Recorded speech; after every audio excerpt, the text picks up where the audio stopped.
नमस्कार दोस्तों, कासन स्टडी की ऑनलाइन क्लासेज में आप सभी का स्वागत है। तो जैसा कि हम कैपेसिटर का टॉपिक लेकर के चल रहे थे, कल हमने एक क्लास आपको बताया था। कैपेसिटर से पहले जितनी भी बेसिक चीज़ें होती थी कल हमने बता दिया था। आज का हमारा टॉपिक है कैपेसिटर। तो कैपेसिटर के बारे में हम आपको बता रहे हैं। तो कैपेसिटर होता क्या चीज़ है, आपको पहले ये चीज़ बताना है। तो कैपेसिटर जो होता है, जब दो समांतर तारों को किसी इंसुलेटर मटेरियल के द्वारा अलग करते हैं तो यह युक्ति कैपेसिटर कहलाता है। तो यह युक्ति क्या कहलाता है? कैपेसिटर कहलाता है। तथा इनके आवेशों को संयोजित करने की प्रॉपर्टी को कैपेसिटेंस कहते हैं। क्या कहते हैं? कैपेसिटेंस कहते हैं। और कैपेसिटर C बराबर क्या होता है? Epsilon zero epsilon r A by D होता है, जिसको हम एप्सिलॉन ए बाई डी कहते हैं। तो आइए हम लिखते चलते हैं, एक एक के बारे में समझते भी चलते हैं। तो हेडिंग हमने क्या डाला है? कैपेसिटर। तो इसको भी लिख लीजिए, थोड़ा सा इंग्लिश में भी इसको लिखते चलिए क्योंकि ये भी पूछा जाता है। कुछ चीज़ें देखिए, बेसिक चीज़ें आपको याद होना भी ज़रूरी है। जैसे कैपेसिटर को हम इंग्लिश में इस प्रकार से भी लिखते हैं, ये चीज़ भी आप जानकारी होना ज़रूरी है। इसमें लिख लीजिए, जब दो समांतर तारों को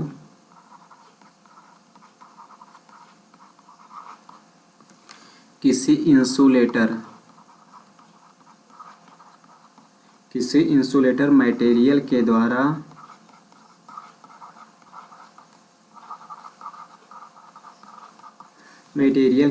अलग करते हैं, इंसुलेटर मटेरियल के द्वारा अलग करते हैं, तो यह युक्ति तो कैपेसिटर कहलाता है। तो यह युक्ति क्या कहलाता है? कैपेसिटर कहलाता है। तथा इनके आवेश को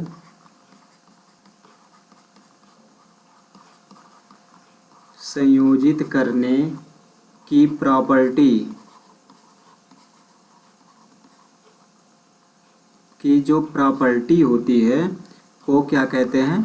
कैपेसिटेंस कहते हैं। कैपेसिटेंस कहते हैं। अर्थात C बराबर क्या होता है? Epsilon A by D. ये चीज़ बहुत वेरी इंपॉर्टेंट है, ये परीक्षा में अक्सर पूछे जाते हैं। ये चीज़ आपको जानकारी होना बहुत ज़्यादा ज़रूरी है। और यहाँ पर जो यही बराबर क्या होता है?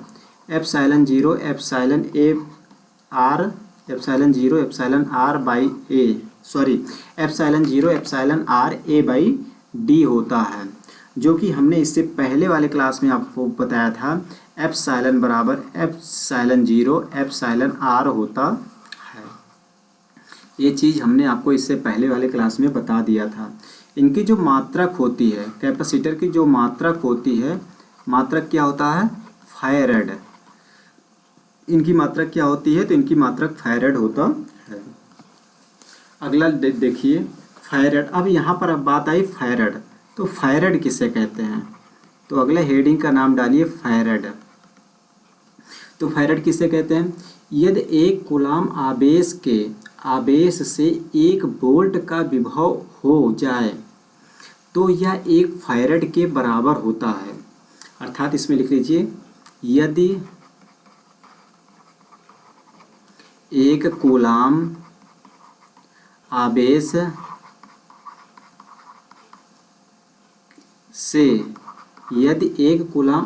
से 1 वोल्ट का विभव हो जाए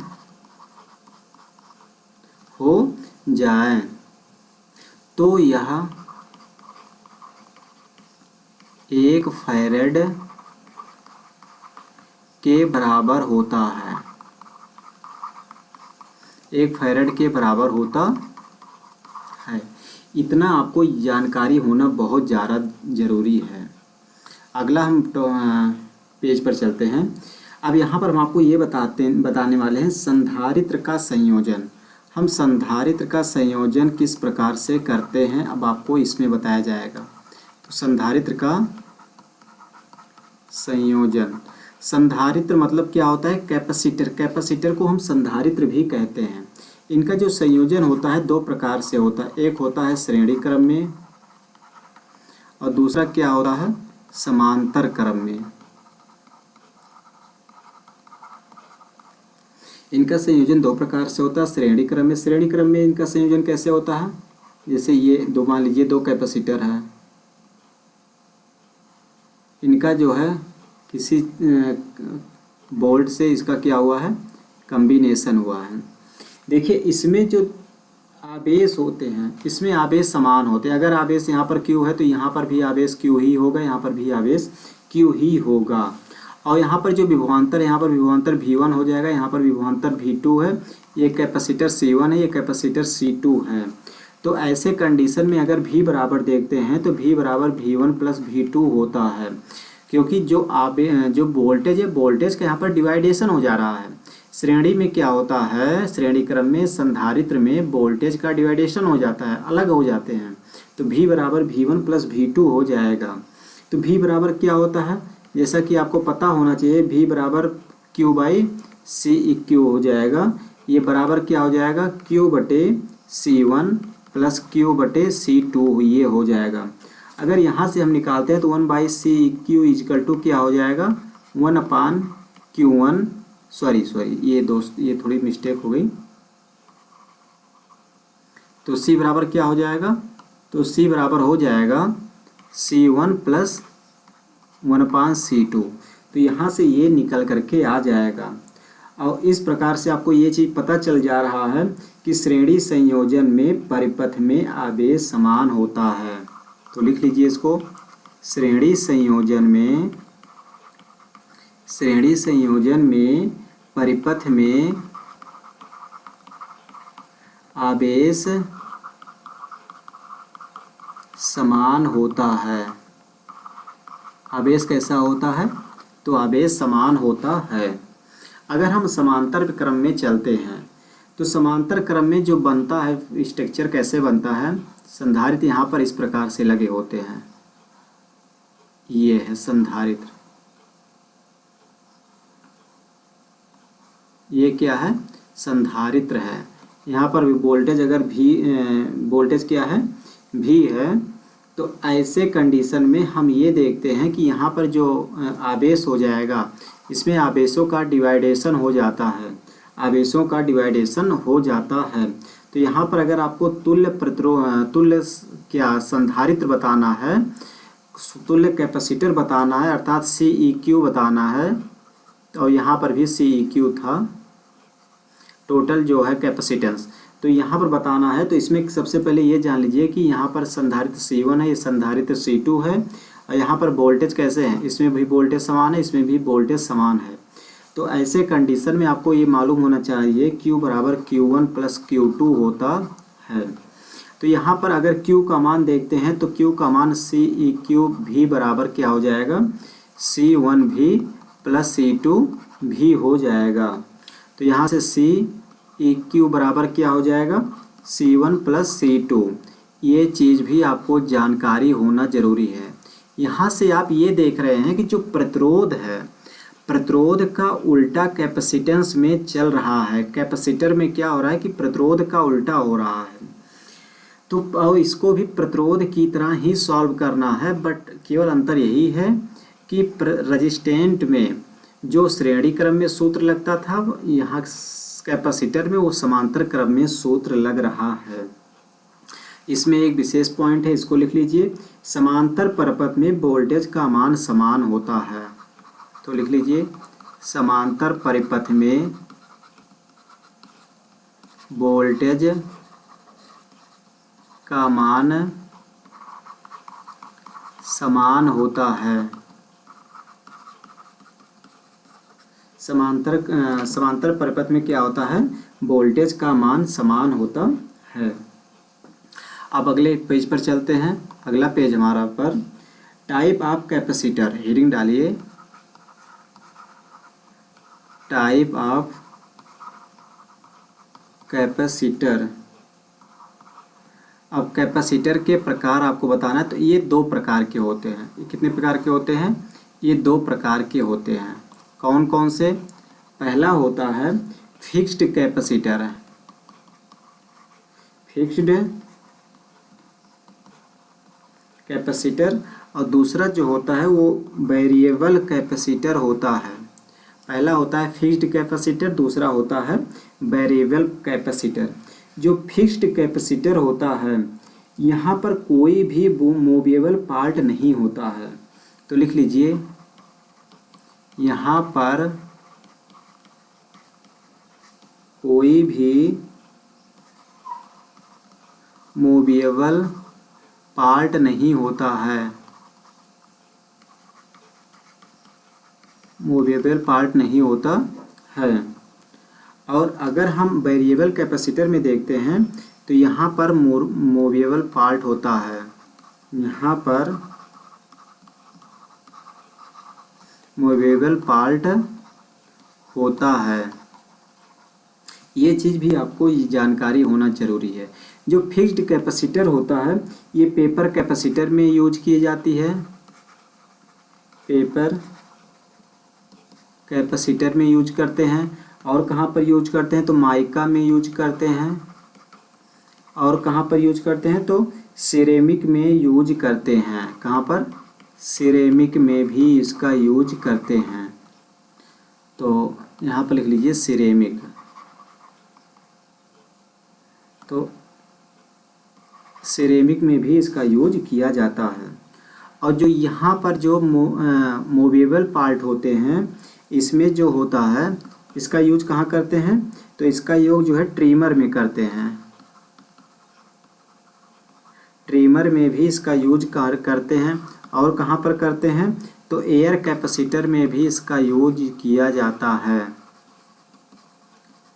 तो एयर कैपेसिटर में भी इसका यूज किया जाता है। और जो ये पार्ट होता है, जो वेरिएबल पार्ट होते हैं, एक प्लेट, इसमें एक प्लेट फिक्स्ड होती है। इसमें लिख लीजिए, इसमें एक प्लेट कैसी होती है? तो फिक्स्ड होती है, तथा दूसरी प्लेट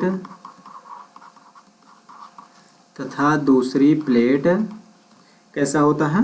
वेरिएबल होता है, वेरिएबल होता है। इसमें एक प्लेट फिक्स्ड होती है और दूसरा कैसा होता है? तो वेरिएबल होता है। अब हम आगे आपको देखिए कुछ चीज़ें हैं, आप ये इम्पॉर्टेंट है, सबसे ज़्यादा पूछी जाती हैं, तो ये चीज़ भी हम आपको यहीं पर बता दे रहे हैं। जैसे कि पेपर टाइप कैपेसिटर, हम एक एक कैपेसिटर के बारे में बता देते हैं। जैसे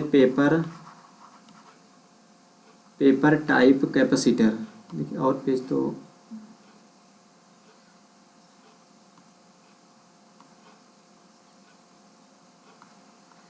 पेज पूरा भर गया क्या लगता है? चलो अच्छा ठीक है। तो ये है पेपर टाइप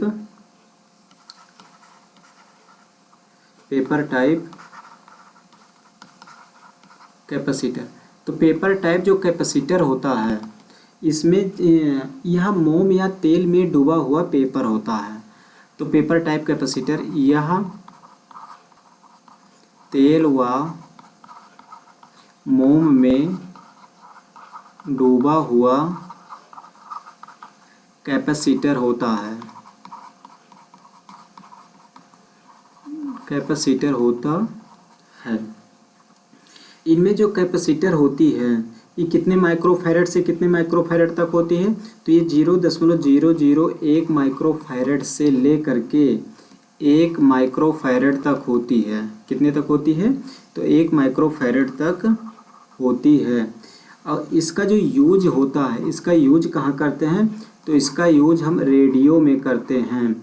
और कहाँ करते हैं? तो टीवी में भी इसका यूज किया जाता है। अगला हम लिख लेते हैं माइका। तो माइका का प्रयोग जो होता है, माइका टाइप कैपेसिटर जो होती है, इसमें क्या होता है कि इसमें कैपेसिटेंस की मात्रा ना के बराबर होती है। तो लिख लीजिए, इसमें कैपेसिटेंस की मात्रा ना के बराबर होती है, ना के बराबर होती है। इन पर तापमान का प्रभाव भी कम होता है।